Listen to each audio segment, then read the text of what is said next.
alright.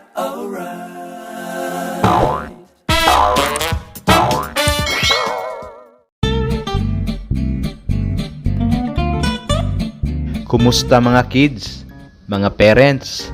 Pasensya na at ngayon lang ulit tayo nakagawa ng video explainer para sa mga medyo mahihirap na topic. Busy kasi si Sir Puntilar. Inutusan nga lang ako para mag-explain sa inyo tungkol sa solving for unknown eh. So, simulan na natin. Baka mapagalitan ako nun. Hihi.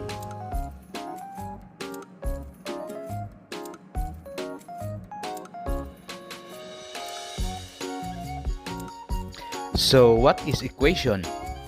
Pakibasa?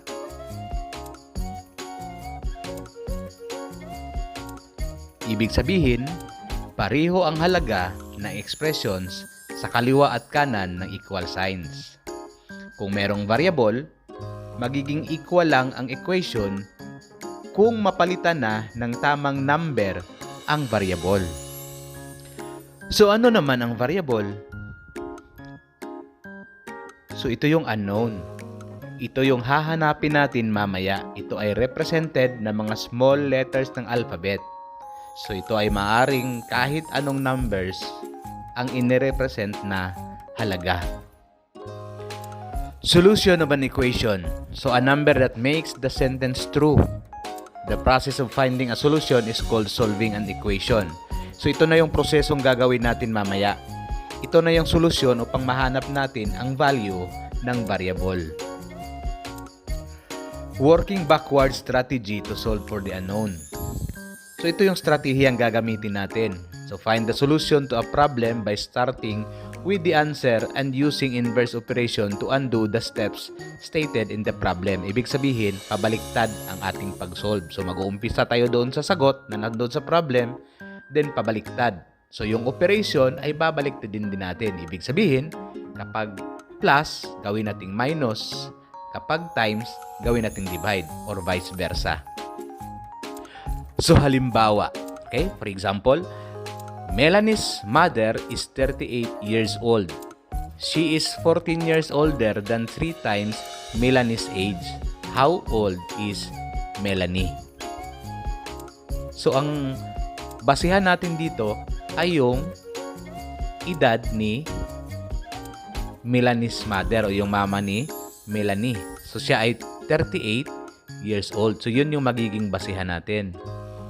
So, ito yung parang magiging sagot. Dahil sabi dito, 38 years old yung nanay niya.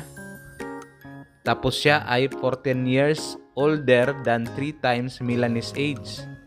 So, how old is Melanie? So, mag-umpisa tayo sa 38. 14 years older than 3 times Melanie's age. So, 14 years older. So, ibig sabihin, magdagdag tayo ng 14. So, plus 14. And then, plus 14 yan sa 3 times ng age ni Melanie. So, ang 3 times age ni Melanie ay magre-represent tayo ng 3 times n. So, yung n ang ating variable na magre-represent ng age ni Melanie.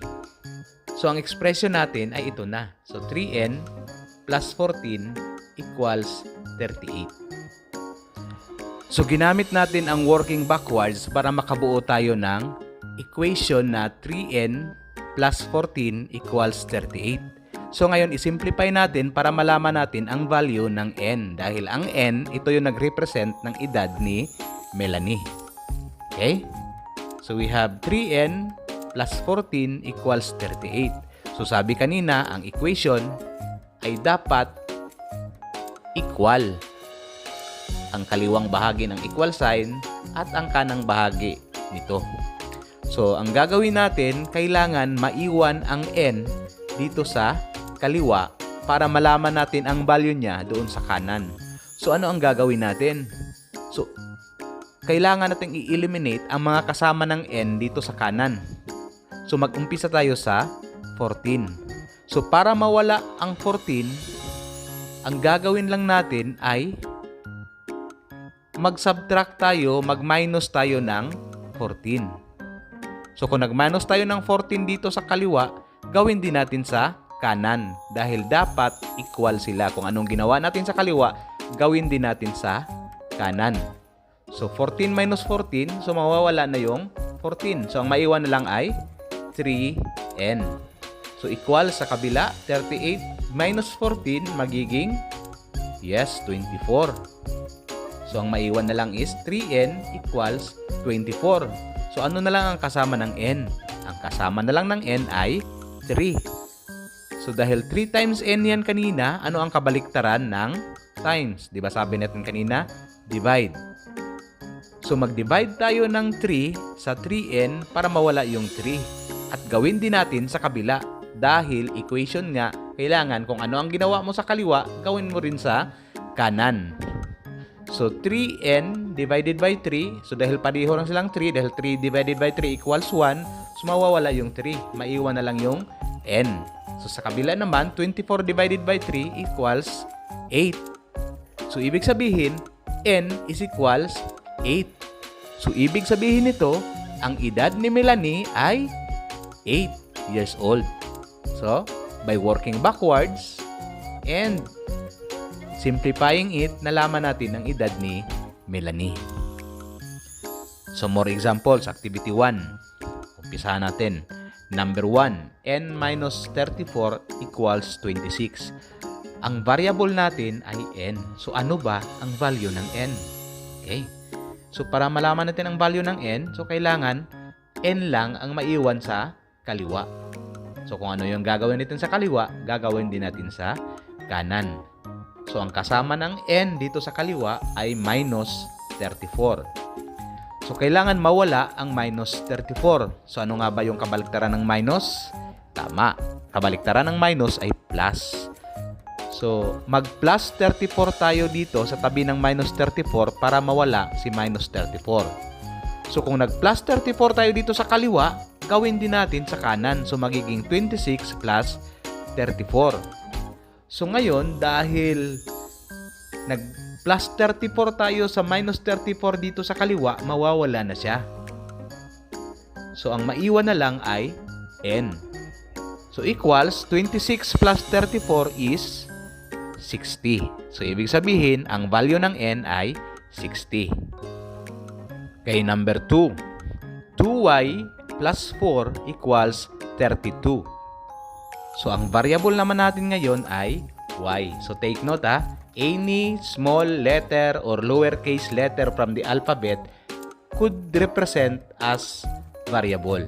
No? So, ang ginagamit natin ngayon naman ay y instead of n.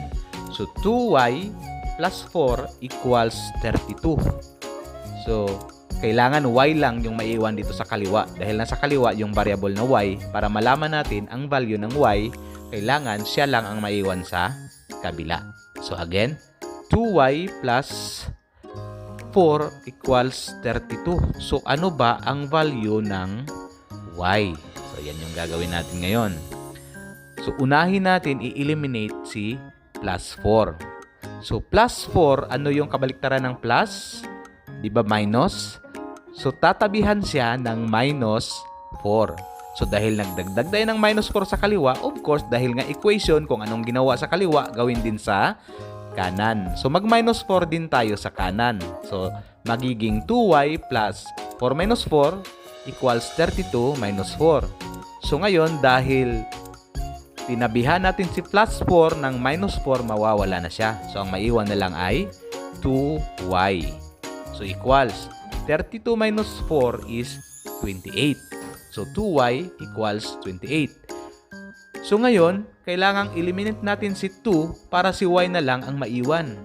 So, dahil ang 2y ay nagre-represent ng 2 times y, ibig sabihin nito ang kabaliktaran ng times ay divide. So, mag-divide din tayo sa 2. So, 2y divided by 2 equals 28 divided by 2. Dahil kung ano ang ginawa sa kaliwa, gawin din sa kanan.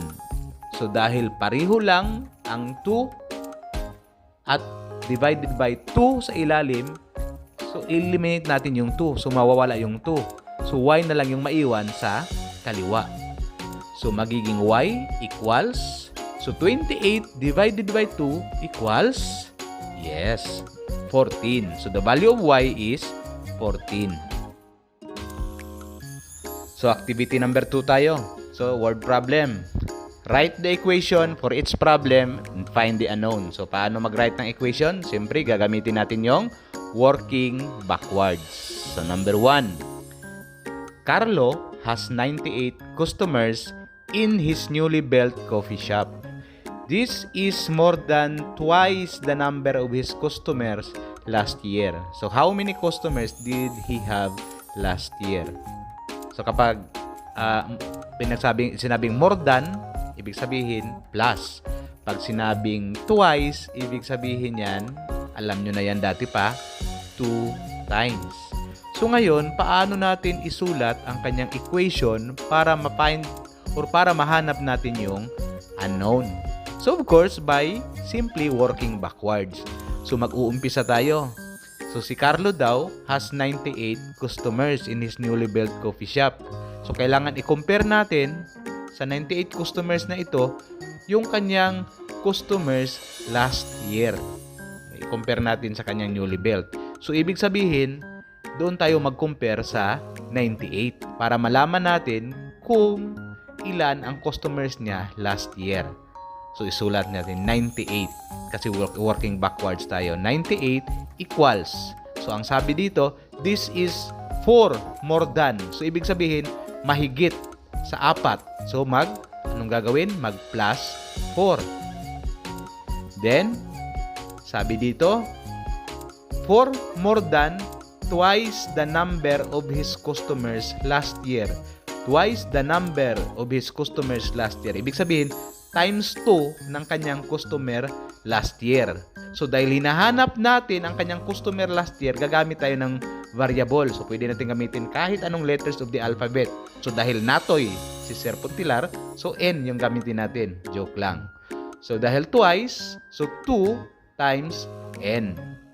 So, ang equation natin ay magiging 2n or 2 times n plus 4 equals 98.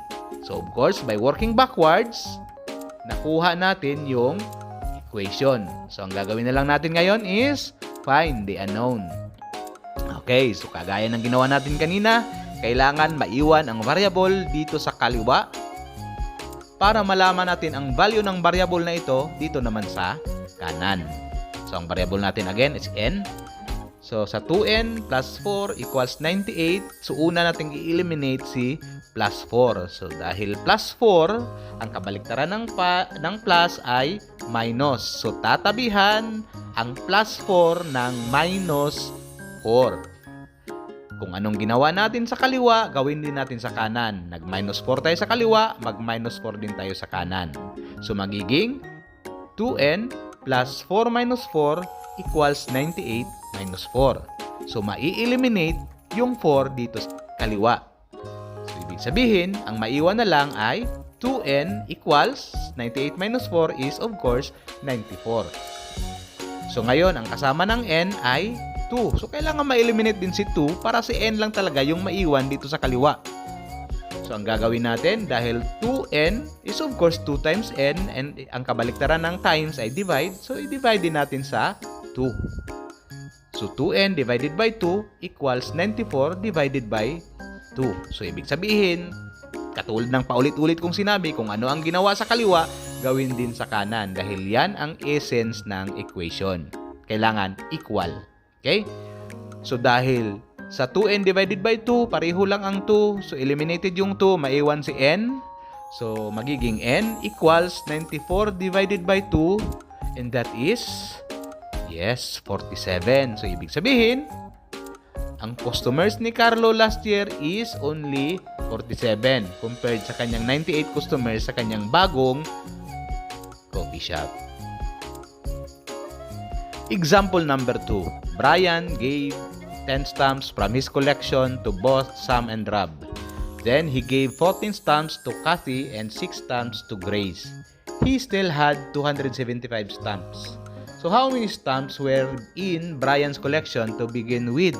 So si Brian daw nagbigay ng 10 stamps. So from his collections to both Sam and Rob. So ibig sabihin, dahil merong ginamit na term na both, ibig sabihin si Sam at saka si Rob ay nakatanggap ng tig 10. So, dalawa sila na tig 10. That is 2 times 10. So take note ha. Then he gave 14 stamps to Cathy. Nagbigay din siya kay Cathy. At saka 6 stamps to Grace. So mapagbigay talaga si Brian. Sana all. So he still had 275 stamps. So ang tanong ngayon, to begin with, yung hindi pa siya namigay, ilan lahat ang kanyang stamp collection. So of course, using the backwards method na sabi natin kanina, so bubuo tayo ng equation. So of course, from working backwards pa din. But this time, mag-umpisa na tayo sa n dahil hindi kaugnay ang n inside the expression. So kailangan lang natin mag-work backwards directly. So isulat natin n equals, so ilan yung natira sa kanya? Yes, 275.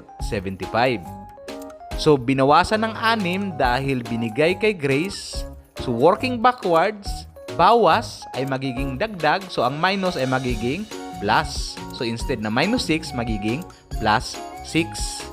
Then, nabawasan ng 14 dahil binigay kay Cathy. So, bawas or minus, working backwards, magiging plus. So, that is plus 14.